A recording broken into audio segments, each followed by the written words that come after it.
아침 일라디오. 안녕하십니까. 오늘 아침 일라디오 아나운서 오승원입니다. 무덥고 습한 날씨 속에 오늘 초복이랍니다. 네, 시간 진짜 빠른데요.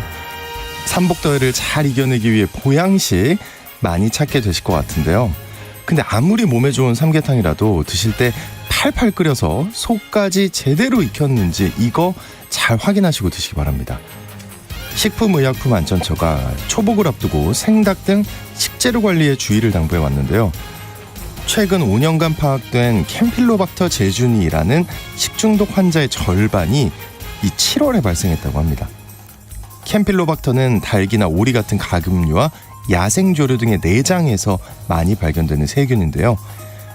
닭을 완전히 익히지 않고 섭취하거나 닭을 세척한 물이 다른 식재료에 튀어서 오염이 되면 이 식중독의 원인이 될 수 있다고 합니다. 또 집에서 조리하실 분들도 있으실 텐데요. 생닭을 만질 때는 조리 전후에 손을 철저히 씻어야 하고요. 칼과 도마 같은 조리도구는 육류나 생선, 채소 등 식재료에 따라 구분해서 사용해야 한다고 합니다. 생닭 만지고 그 손으로 바로 야채 썰고 같은 조리기구를 사용하는 일 반드시 주의하시기 바라고요. 나에게 맞는 보양식 찾아 드시면서 건강한 하루 되시기 바랍니다. 7월 11일 화요일 오늘 아침 일라디오 출발합니다.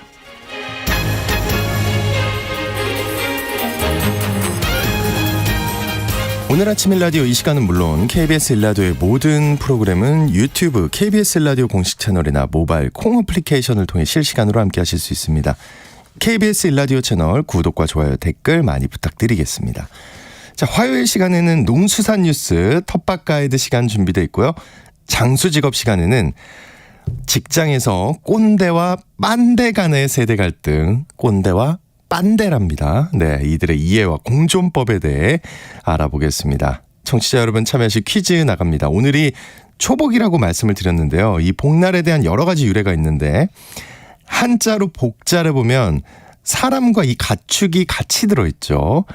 사람도 이 가축처럼 무더위에 기운을 차리지 못하고 엎드려 퍼진다는 의미가 담겼다는 해석도 있고요. 보양식으로 이 가축을 먹기도 하는데 식용을 금지하는 법이 추진되고 있죠. 이 가축은 무엇일까요? 정답과 텃밭 가이드 시간에 궁금한 질문들 있으면 보내주시죠. 추첨을 통해 농촌진흥청에서 제공하는 웰빙 혼합 잡곡 세트를 한 분께, 향긋한 커피를 드실 수 있는 모바일 커피 쿠폰을 4분께 드리겠습니다. 방송에 참여하실 분들은 단문 50원, 장문 100원이 드는 유료 문자 샵 9730으로 보내주시기 바랍니다. 유익한 정보와 살아있는 이야기가 있습니다. KBS 오늘 아침 일라디오.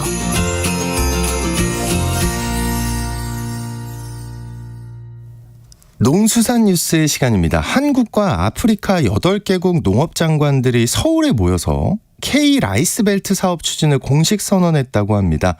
농어민신문의 이진우 기자와 이 소식 살펴보겠습니다. 안녕하십니까? 네, 안녕하십니까? 네, 어제 9개국 장관급 대표들이 모여서 업무 협약을 체결했다고요?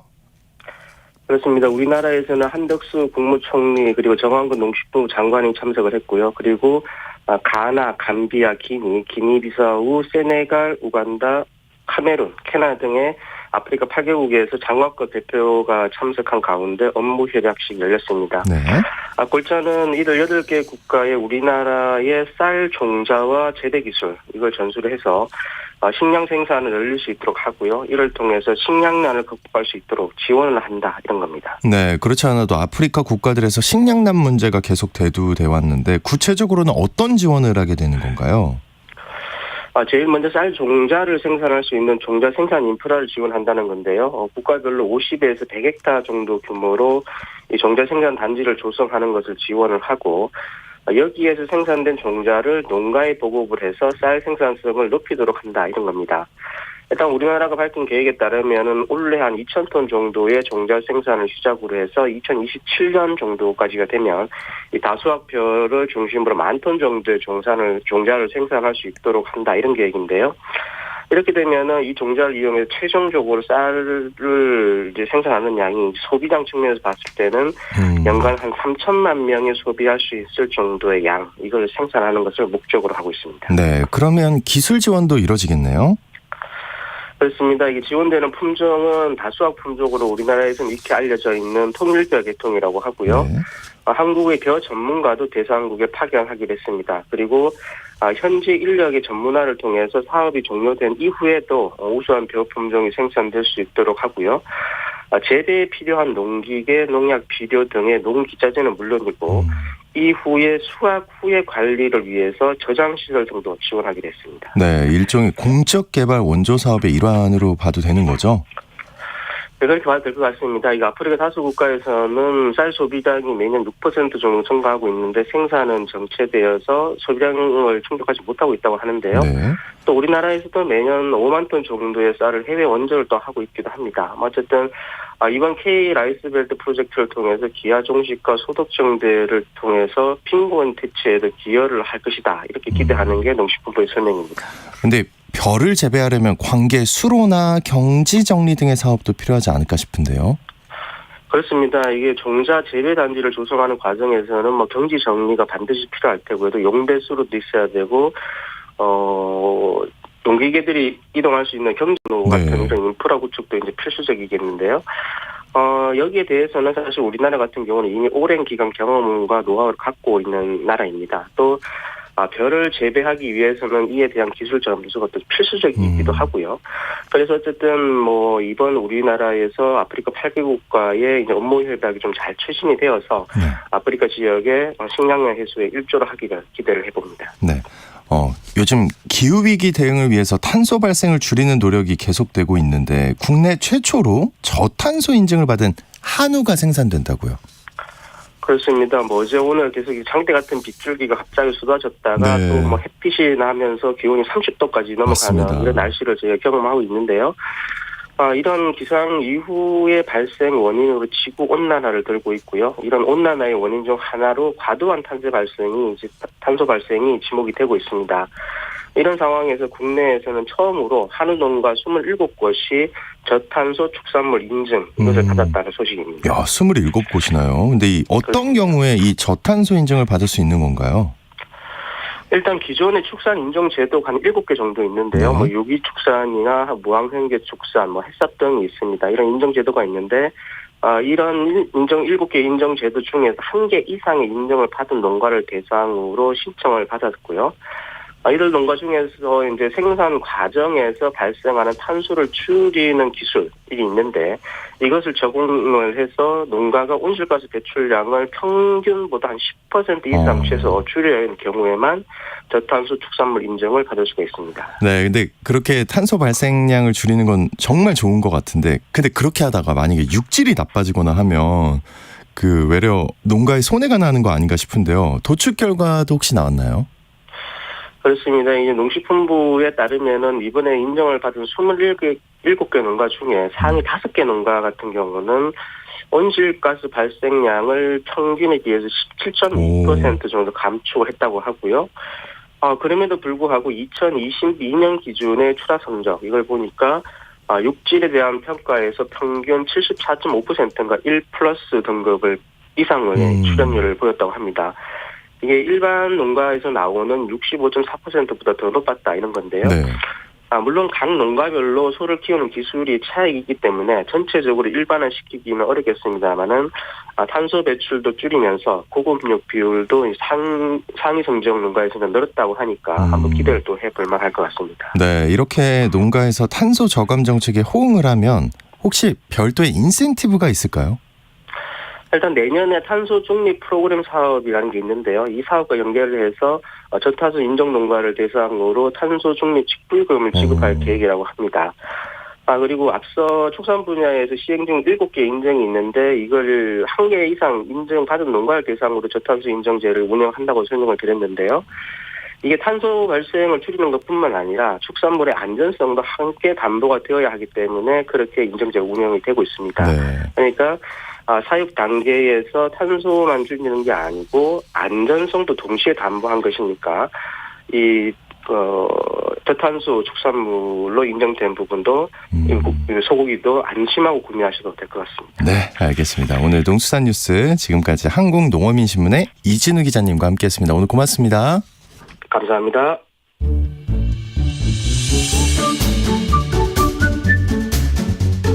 아침을 여는 기분 좋은 습관. KBS 오늘 아침 1라디오.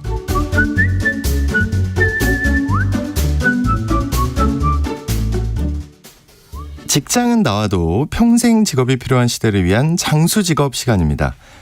나이 들수록 직장 생활이 어렵게 느껴지는 이유 중에 하나가 세대 차이가 아닌가 싶습니다.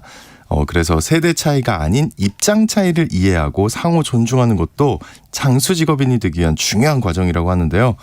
자, 그래서 오늘은 세대 간의 갈등을 나타내는 신조어, 꼰대와 빤대에 대해 알아보고 슬기롭게 공존하는 법에 대해 살펴보겠습니다. 커리어 비전의 최진희 대표님 나와주셨습니다. 안녕하십니까? 네, 안녕하세요. 저 이거 왜 이렇게 웃겨요? 빤대가 뭡니까 이거? 이거 일단 개념부터 좀 소개해 주시죠. 네. 우리가 꼰대라는 소리는 많이 들어보셨잖아요. 그렇죠. 제가 들었다는 건 아닙니다. 네. 그렇죠. 왜 나이 드신 사람, 우리가 네. 이제 꼰대를, 늙은이를 부르는 은어를 꼰대다, 이렇게 그렇죠. 명명하고 있는데요. 학생들 사이에서는 선생님이나 아니면 직장에서는 좀 본인보다 상사, 권위가 있는 사람, 어른을 지칭하는 은어를 뜻합니다. 아무래도 상사가 이렇게 꼰대라고 부르게 된 이유는요. 나이가 많은 기성세대가 나이가 많다라는 이유로 훈계하거나 뭐 명령하거나 지시하거나 뭐 이런 모습들이 좀 약간 부정적으로 느껴져서 이렇게 꼰대라는 은어가 나타나기 시작을 했고요. 네. 왠지 이런 꼰대 소리 들으면 저도 옛날 사람 같은 느낌인 거예요. 근데 요즘은 옛날 사람만 꼰대 소리 듣는 게 아니라 젊은 사람도 그렇죠. 꼰대 소리를 들을 수 젊곤이라고 있습니다. 그러죠. 젊은 꼰대. 안 들어보셨나요? 제 앞에서는 못 들었고요. 아, 네, 뒤에서 하겠죠. 그러면 네. 잘 직장생활 잘하신 것 그래요? 같습니다. 그 정도면? 네네네. 네. 우리가 보통 요즘은 꼰대의 의미가 많이 확대됐기 때문인데요. 요즘은 꼰대를 명사화하고 있습니다. 답답하고 구태연하고 네. 꽉 막힌 존재를 지칭하는 은어다, 용어다 이렇게 하고 있는데요. 네. 나이에 상관없이 젊은 사람도 이렇게 꽉 막힌 사고방식이나 행동을 하면 쟤 꼰대질하네 이렇게 소리를 들을 수가 있습니다. 그래서 지금은 나이하고 무관하게 꼰대가 될 수 있다라고 생각하시면 될 것 같고요. 그래서 꼰대 소리 안 듣도록 잘 조심하셔야 될 것 같습니다. 네네네. 반면에 네. 빤대 소리는 잘 못 들어보셨을 저 거예요. 처음 이제 들었어요, 최근에 진짜. 생겼으니까. 9세대를 우리가 꼰대라고 부르면 꼰대와 정반대되는 개념에서 빤대라고 부르게 됐는데요. 젊은 사람 입장에서는 기성세대라던가 나이 드신 분들이 나이를 무기 삼아서 자신들한테 뭐라고 하니까 그들을 부르는 꼰대라는 은어를 썼었는데요. 반대로 그렇다면 기성세대 입장에선 그러면 너네는 제대로 너네의 역할을 하고 있는 거야? 라고 물어보는 거죠. 우리를 꼰대라고 부른다면 우리 입장에서 너희를 봤을 때 너희도 꼭 잘하지만은 않아. 물론 잘하는 사람이 있죠. 우리가 꼰대 소리 안 듣는 사람이 있는 것처럼 빤대도 마찬가지로 빤대 소리 안 듣는 사람도 많이 있는데 그럼에도 불구하고 빤대 소리를 듣게 하는 사람이 있다는 거죠. 그걸 좀 정의화, 개념화 시켰다라고 보시면 될 것 같습니다. 우리가 꼰대가 노인의 주름, 이렇게 주름에서 한다면 빤대는 젊은 사람의 반질반질한 탱탱한 피부, 반질반질한 피부에서 빤대가 제가 유래됐다. 20대여도 그건 안 됐겠네요. 그렇죠. 예, 빤대가 피부 때문에. 유래됐다. 예. 이렇게 나올 수 있습니다. 네. 아무래도 이런 빤대라는 용어를 했을 때는 빤대는 제 역할을 못하면서 이유 없이 불평불만이 많다던가 아니면 본인이 삐딱하거나 빤질대거나 그래서 빤질하거나 빤빤하거나 삐딱하거나 반대하거나 이런 용어들을 쓰거나 독립적이지 않고 부모한테 좀 의존해서 살려고 하는 이런 경우도 또 빤대라고 하고 있습니다. 예. 단지 이렇게 젊다는 이유 하나만으로 까닭없이 기성세대를 부정하고 좀 더 삐딱하게 이유 없이 반항하는 청춘들을 뭐라고 할까 이렇게 고민을 하다가 꼰대와 반대되는 빤대라는 말이 나왔습니다. 네. 정말 그렇듯한데 근데 이 말들 언제부터 생겨났다고 봐야 되나요? 꼰대라는 용어는 예전부터 있었는데 2010년 이후에 조금 더 본격적으로 사용을 하게 됐고요. 원래 꼰대 어원이 주름이 많다는 번데기 그리고 번데기에 이제 경상도와 전라도, 방언, 꼰대기가 있습니다. 꼰디기에서 왔다는 설이 있고요. 또 나이든 뭐 기성세대들인 뭐 나이든 사람들이 할 때 우리가 곤방대라고 하잖아요. 네. 어르신들 곤방대 갖고 있죠. 이 곤방대가 축약되어서 나왔다는 곤방대설도 있기도 합니다. 뭐 그 밖에도 강제 일점기에 일제를 도와준 조선인들에게 수여했던 자기 중 하나가 백작이라는 자기가 네. 있었는데 그걸 콘테라고 합니다. 그래서 콘테에서 유래됐다는 설도 있고 세상에. 우리가 네. 영어 중에 뭐 거들먹거리다 네. 그리고 뭐 잘난체하다 이거를 콘디센트라고 하는데 여기에서도 유래됐다고 해서 이렇게 약 한 4가지 정도로 유래설이 나돌고 있고요. 네. 원래 꼰대라는 말은 1960년도에 동아일보에서 뭐 1961년도 2월 9일자에 꼰대라는 이 단어를 썼습니다. 그 사설에서. 그렇군요. 네. 그래서 이때부터 이제 사용됐다고 추정이 되고 있고요. 2000년대에 들어서는 뭐 좀 이런 사회 갈등 이런 강하게 대두되면서 시작이 됐고 2020년 우리 KBS에서 꼰대 인턴이라는 드라마를 아마 했었습니다. 네. 그때 이제 꼰대 인턴에서 꼰대가 이제 본격적으로 그 드라마로 인해서 막 크게 나오기 시작을 했습니다. 네. 반면에 빤대는 최근에 나왔다고 했는데요. 조간일 창의경영연구소 소장님이 2017년 4월 15일에 뭐 조선비즈에서 꼰대 노릇을 허하라라는 이 글을 읽고 나서 꼰대 노릇을 허하면 그러면 그거에 반대되는 그럼 꼭 꼰대만 허해야 돼? 빤대의 개념을 생각하게 됐고요.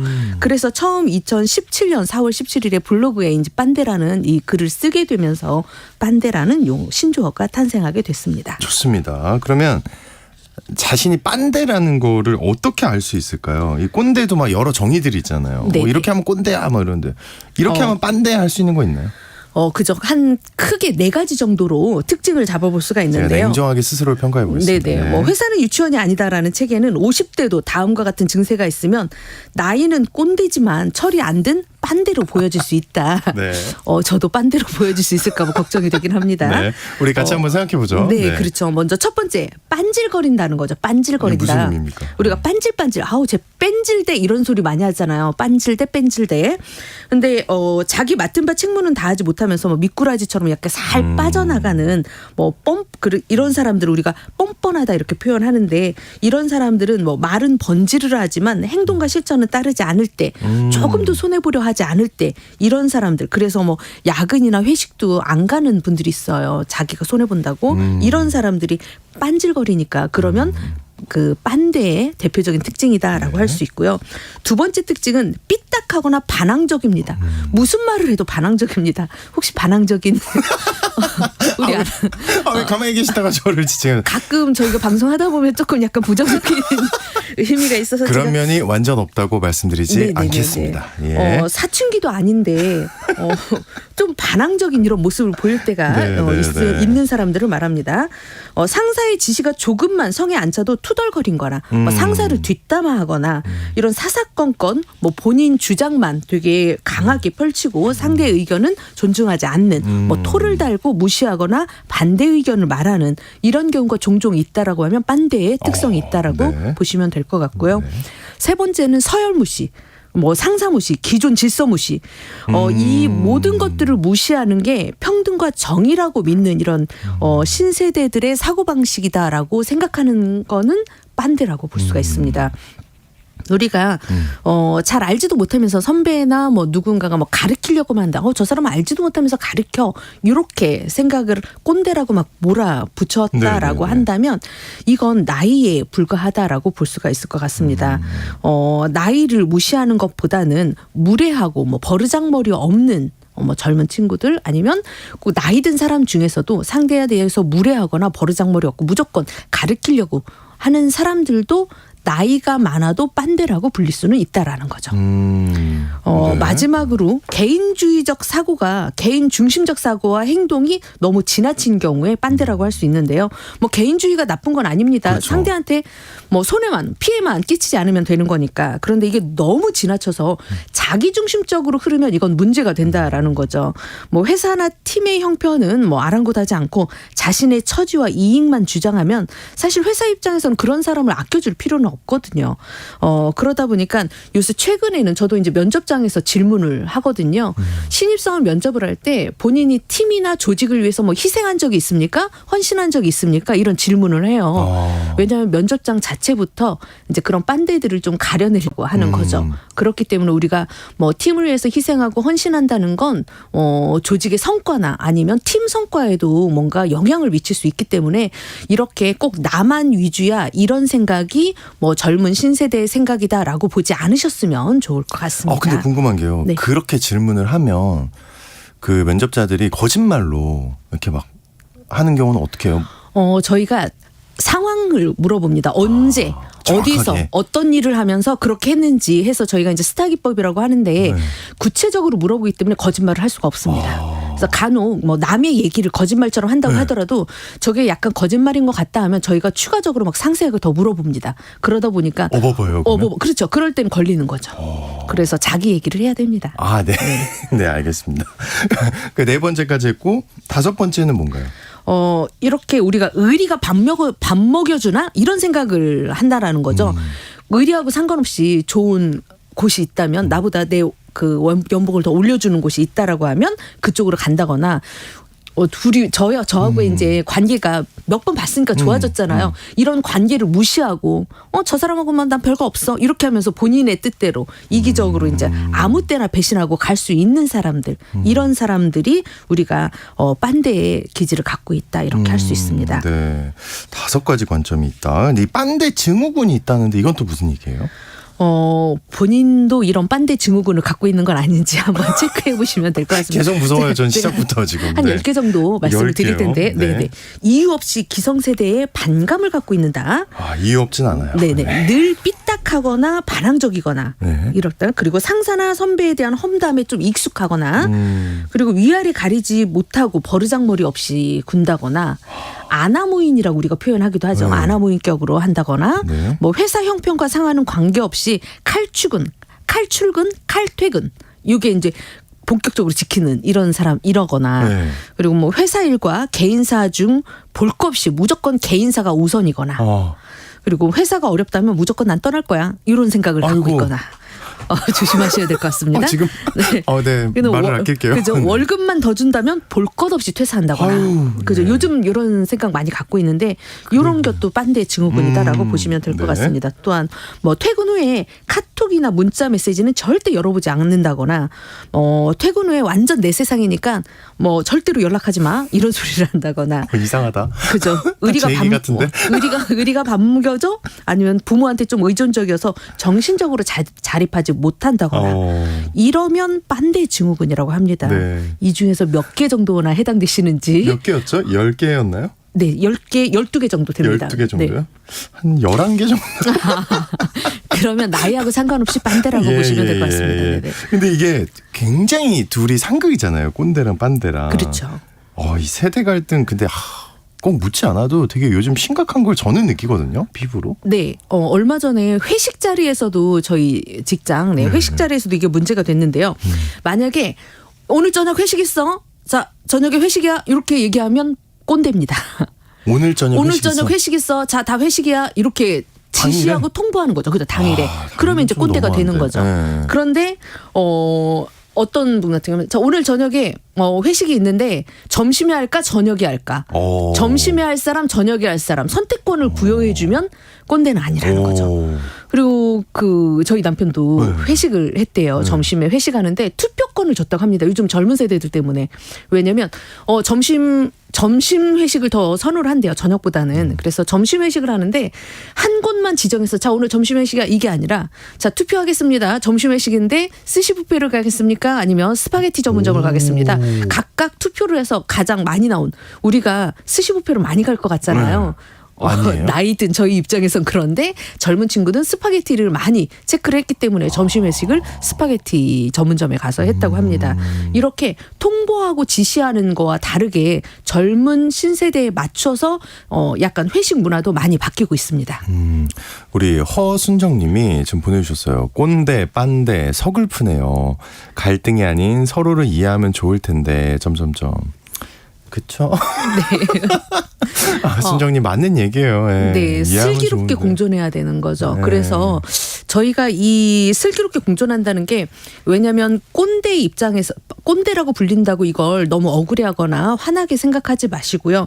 왜냐하면 지금은 4차 산업혁명과 더불어서 기술이 너무 많이 변화했잖아요. 그렇기 때문에 내가 갖고 있는 연륜이나 경험이 무조건 정답은 아니다라는 맞아요. 거죠. 네. 그렇기 때문에 이런 변화하는 세상에 젊은이들한테 배울 점도 있기 때문에 우리가 배운다는 열린 자세를 가져야 되는 게 중요할 것 같고요. 또 젊은이들의 입장에서는 본인이 갖고 있는 아이디어가 가장 신선하고 훌륭한 아이디어는 아니다라는 점을 스스로 돌아봤으면 좋겠습니다. 네. 해리가 셀리를 만났을 때처럼 꼰대가 빤데를 만났을 때 좀 더 해피엔딩으로 잘 끝날 수 있도록 서로 이해하는 게 중요할 것 같습니다. 맞습니다. 예, 그런 점이 좀 필요할 것 같고요. 저부터도 좀 노력을 하도록 네네네. 하겠습니다. 오늘 장수직업 시간에는 꼰대와 빤대가 함께 공존하고 장수할 수 있는 슬기로운 직장생활에 대해 얘기 나눠봤습니다. 커리어 비전의 최진희 대표님과 함께했습니다. 오늘 고맙습니다. 네, 감사합니다.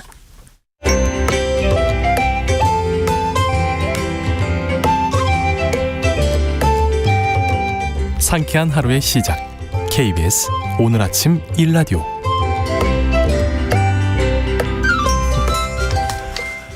네, 도시 농부들의 텃밭 가이드 수원 씨앗도서관의 박영재 관장님과 함께합니다. 안녕하십니까? 네, 안녕하세요. 관장님, 오늘 텃밭과 관련해서 궁금한 점이 있으시면요, 여러분 단문 50원, 장문 100원이 드는 유료 문자 샵 9730으로 지금 바로 문자 보내주시기 바랍니다. 자세하게 답변 드리도록 하겠습니다. 장마철입니다. 네, 장맛비는 물론이고 잡초와의 전쟁이죠, 그죠? 네. 장마로 이제 비가 많이 오고 또 이 습도도 굉장히 높잖아요. 이럴 때 잡초들이 굉장히 극성입니다. 한 일항을 이렇게 베어 나가면 일항 시작한 부분에서 이미 풀이 다시 자라고 있는 것을 볼 수가 있을 정도로 성장 속도도 굉장히 빠른데요. 네. 그래서 저는 이제 베어낸 자리를 신문지를 한 두세 겹으로 이렇게 해서 덮고 베어낸 풀로 그 위로 이렇게 올려서 다시 자라지 않게 합니다. 이런 방식으로 일항 위에 빈자리도 이렇게 덮어두고 비가 그치면 식물작물을 이제 모종을 키워서 이렇게 심기 때문에 네. 풀보다 자란 상태라서 잘 자랍니다.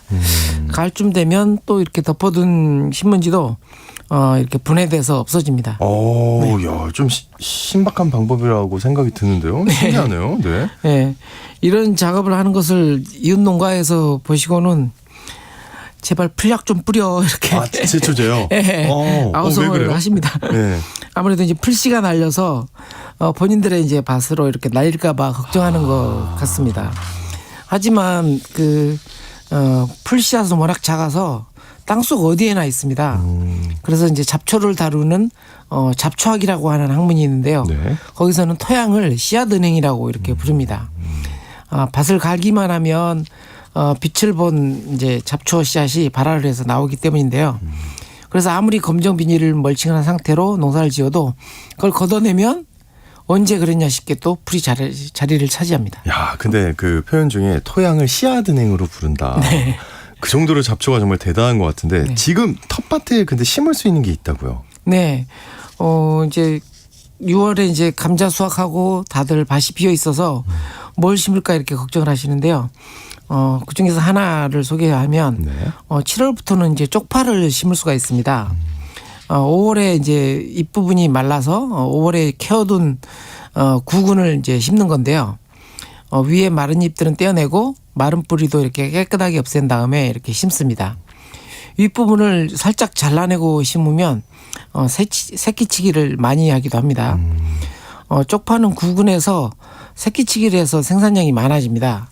그리고 또 겨울 월동을 하기 때문에 봄에 한 번 더 또 새끼치기를 하거든요. 7월에 심어서 가을에 수확을 한 차례 하고 월동시켜서 이른 봄에 한 번 더 수확을 하죠. 예. 그리고 이듬해 5월에 되면 잎이 이제 시그러들어서 종자로 사용할 구근을 수확해서 말리게 됩니다. 그러니까 사용할 양과 새끼치기에서 늘어날 양을 계산해서 파종량을 이렇게 정하는 것이 좋습니다. 또 이렇게 구근을 남기면 네. 종자용 구근을 또 다시 구입하지 않아도 계속 쪽파 농사를 할 수가 있게 되는 거죠. 그 알줄기를 다시 심어서 수확할 수도 있다는데 이거는 무슨 얘기인가요? 예. 어떤 분들은 쪽파를 수확해서 뿌리 바로 위쪽 알줄기를 잘라내고 다듬기 때문에 그 잘라낸 알줄기를 다시 심어서 수확하기도 합니다. 오, 그게 돼요? 네. 네. 수염처럼 난 뿌리 바로 위쪽에 새로운 싹이 이렇게 생성되는 생장점이라고 하죠. 예, 생장점이 있어서 이렇게 심어도 쪽파가 자랍니다. 대신 잘라낸 부분이 병균이 들어갈 수 있어서 소독을 해주는 것이 중요한데요. 네. 재에다 굴려주든지 아니면 유황을 탄 물에 이렇게 담궜다가 심으면 됩니다. 그 고자리파리 피해를 줄일 수 있게 심는 방법이 있다고 하던데 이거는 뭐고 또 고자리 피해는 뭔가요? 예, 고자리파리라고 해서요. 네. 이런 파나 무, 양파 이런 백합과 작물들의 뿌리를 갉아먹는 벌레인데요. 예, 유충이 이렇게 갉아먹습니다. 네. 그래서 파나 마늘, 양파, 부추를 심었던 밭에 쪽파를 심기보다는 토마토를 심었던 자리나 토마토가 심어져 있는 사이에다 심는 것이 고자리 피해를 줄일 수가 있습니다. 토마토가 고자리파리랑 어떤 관계가 토마토의 향기 때문에 향 때문에 고자리파리들이 오지 않습니다. 그 와중에 또 그 취향이 있었군요, 그 친구들이. 예. 그 관장님이 또 씨앗 수집하러 이제 지방 출장을 시작하셨다는 소문을 들었습니다. 네. 네. 상반기에는 농사가 굉장히 바빠서요. 네. 바쁜 농사철이 조금 지나서 토종 씨앗을 수집하기 위해서 지방 농가를 방문하는 일을 시작을 했습니다. 네. 주초에는 이제 당진 지역을 하고 있고요. 주 후반은 이제 파주 지역을 다니고 있습니다. 많은 분들이 토종 씨앗이 없어지는 것을 안타까워 하시는데요. 실제 진짜 가지고 계신 분들이 점점 사라지고 있어서 안타까운 것이 사실입니다. 네. 비슷한 종자를 수집할 때도 많고 또 옛 고문원에 실린 종자 이름을 발굴할 때도 있습니다. 조선시대 농서에 용안소두 용의 눈팥이라고 하는 것이 있었는데 이것이 도대체 어떤 팥일까 하고 고민하던 차에 이 의정부에서 이것이 용의 눈팥이라고 하면서 내어주는 분이 계셔서 깜짝 놀란 적도 있습니다. 많이 보던 개골팥이었는데요. 네. 알록알록한 개구리의 등무늬가 팥에 새겨져 있어서 일반적으로 개골팥이라고 불렀는데 그 팥의 진짜 이름이 용의 눈팥이라는 것을 확인하는 순간이었습니다. 신기하네요. 네. 그분은 또 어떻게 알고 그거를 계속 보존을 하고 계셨는지. 근데 왜 용의 눈팥이에요? 보통 결혼을 하면 네. 신부집에서 이렇게 초래상을 차리게 됩니다. 그때 올리는 음식 가운데 용떡이라고 하는 게 있는데요. 특별한 떡이 아니라 가래떡을 이렇게 또아리 틀듯이 이렇게 말아 올려서 끄트머리, 용의 머리 부분을 이렇게 올리는 부분인데요. 네. 그 머리에 이제 활용 점정을 해야 되잖아요. 그걸 팥으로. 네. 그 팥으로 눈을 눈을 대신해서 그렇군요. 붙입니다. 예. 그러면 이 그 개구리 등딱지 같은 아롱아롱한 무늬가 용의 눈의 홍채를 닮아서 제법 위험이 있게 보입니다. 세상. 네. 우리 청취자들께 나눠주신 조선파도 씨앗 수집을 그렇게 하신 겁니까? 네. 조선파 이번 주에 보내드릴 파가 이제 조선파 중에서 약파라고 하는 파인데요. 네. 보령이 고향이신 분이 고향으로 이렇게 돌아가셨는데 보니까 예전에 먹던 약파가 생각났다고 해요. 그래서 약파를 찾아 헤맸는데 아무리 찾아봐도 주변에 이 약파가 없어서 저에게 이제 약파 좀 찾아봐 달라고 이렇게 전화를 주셨어요. 네. 그래서 마침 이제 그런 이름을 기억하고 있던 차에서 춘천에서 약초꾼 할아버지한테서 수집을 한번 했고요. 네. 그리고 당진에 이제 할머니를 통해서 또 약파를 보령하고 가깝죠, 당진이. 그래서 약파를 수집할 수 있었습니다. 네. 이렇게 이름을 알면 찾을 수 있는 것이 토종이거든요. 이렇게 여쭤보면 되니까 무슨 공 있으세요? 무슨 뭐 있으세요? 이렇게 물어볼 수 있어서 아직도 찾아 헤매고 있는 것이 있는데요. 네. 방울보리라고 하는 보리입니다. 방울보리. 예, 보통 이삭이 한 포기에서 이렇게 이삭이 하나만 달리잖아요. 네. 이건 여러 포기가 달려서 방울처럼 이렇게 매달려 있는 그런 보리예요. 예, 아직 찾지는 못했는데요. 혹시 청취자분들 중에서 혹여 이런 우리 동네에서 방울보리 봤어 하는 분이 계시면 연락 기다리겠습니다. 네네. 청취자 여러분들 들으셨죠? 방울보리랍니다. 네. 자, 청취자분들이 보내주신 질문 먼저 살펴보겠습니다. 예, 질문에 대답을 잘 해주시면 방울보리 연락이 많이 오지 않을까. 네, 지난주에 미처 답변 못해드린 질문부터 살펴볼게요. 0961님, 관장님, 애플 수박 잔뜩 열렸는데 장마에 어떻게 관리해야 할까요? 하고 보내주셨어요. 네, 요즘 인기 있는 작물 중에 하나인데요. 네. 이게 참외만큼 작은데 수박인 그런 작물이거든요. 네. 맛은 있나요? 네, 아주 당도도 한 번도 높고요. 못 예, 먹어봤는데. 네. 맛있습니다. 보통 1인 가구들이 많아지면서 이렇게 큰 수박은 부담스럽잖아요. 맞아요. 예, 그래서 1인 가구에 딱 적화가 된 그런 작물인데요. 지금쯤에는 이제 사실은 장마철에는 주로 줘야 하는 거름들이 칼륨이나 칼슘 거름들을 줘야 합니다. 네. 이렇게 하는 이유는 좀 당도도 높일 겸 그다음에 과육이 이렇게 물을 한껏 빨아들이면 쪼개지거든요. 네.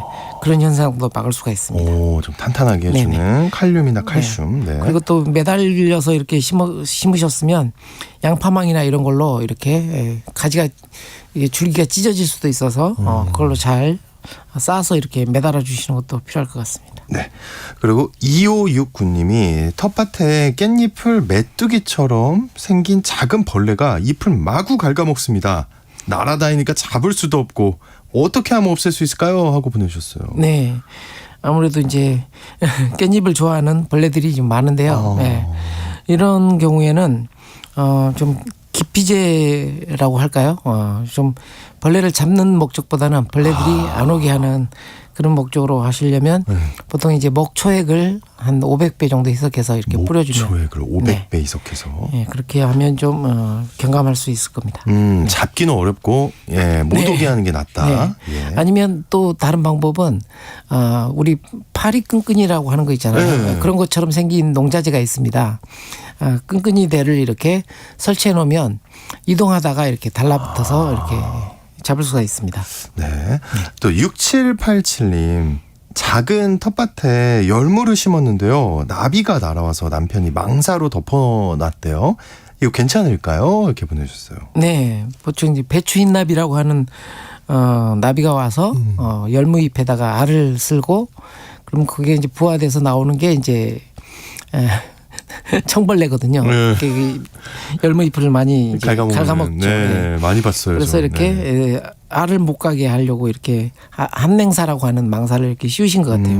네, 좀 괜찮습니다. 대신에 이제 좀 작물 잎에 닿지 않도록 하려면 이렇게 그 활대라고 해서 활대를 터널 형태로 씌우고 망사를 덮어놓으시는 게 좋을 것 같습니다. 네. 2959님, 베란다에 있는 치자나무에 진딧물이 끼어서 약을 뿌렸더니 꽃대만 똑 부러집니다. 이 이유가 뭘까요? 그러셨어요. 네. 치자나무 보통 이제 열대 작물이긴 한데 보통 이제 여름에는 꺼내놨다가 이제 겨울에는 또 방 안으로 들여놓는 그런 작물에 속하는데요. 향기가 굉장히 좋죠. 네. 그래서 많이 심으시는데요. 보통 이제 이렇게 치자나무 같은 경우 진딧물로 해서 이렇게 꽃대가 떨어졌다고 하면 보통 약해를 이제 의심할 수가 있는데요. 네. 요즘 나오는 치자나무가 꽃치자라고 하는 품종이 있어가지고 꽃이 지는 모습이 속절없이 집니다. 이렇게 꽃대가 뚝 부러지듯이 이렇게 뚝 떨어져 버리거든요. 네. 네. 오히려 옛날 토종 치자는 그 자리에 이제 그 치자 열매가 달리기 때문에 꽃대가 이렇게 속절없이 떨어지지는 않는데 꽃치자는 이렇게 꽃대가 속절없이 뚝 떨어져 버려가지고 무심하게 떨어집니다. 아쉽게도. 네, 그렇군요. 혹시 약해라든지 아니면 원래 그 자체 작물이 가지고 있는 특성이 아닌지 한번 보시기 바랍니다. 그거부터 일단 좀 살펴봐야겠네요. 네. 원래 이런 게 아닌지. 네. 우리 청취자 여러분들이 질문을 많이 보내주셨는데 그중에 몇 개는 좀 볼 수 있을 것 같아요. 네, 5954님. 상추 씨앗을 가지고 있는데요. 언제까지 파종해도 되나요? 하고 보내주셨어요. 네.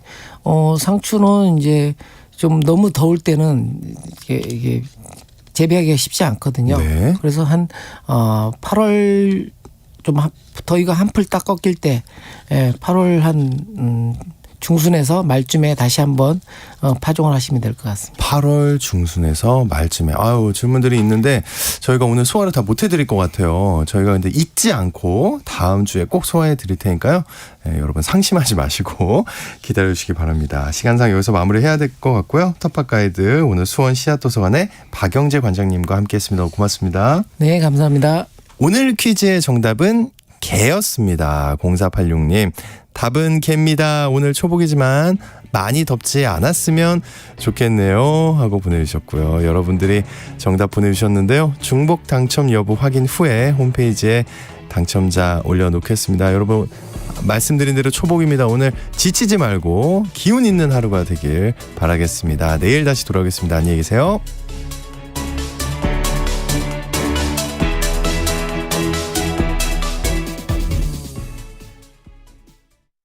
1년에 한 번 이상 농지를 경운하고 용배수로를 정비하여 농지의 기능 유지에 최선을 다하는 우리의 청년들, 영농이 불가능한 폐경지를 제외하고 직불금을 신청하는 우리의 할머니 할아버지, 영농 폐기물 분리수거, 영농 기록을 작성하는 우리의 부모님, 이분들은 농업 농촌의 공익 기능을 증진하는 대한민국 농업인입니다. 공익직불제 준수사항 이행 점검이 6월부터 9월까지 진행되며 이행하지 않은 경우 직불금이 감액될 수 있습니다. 자세한 사항은 읍면 동사무소 또는 농가련 사무소에 문의하시기 바랍니다. 본 캠페인은 농림축산식품부와 국립농산물품질관리원이 함께합니다.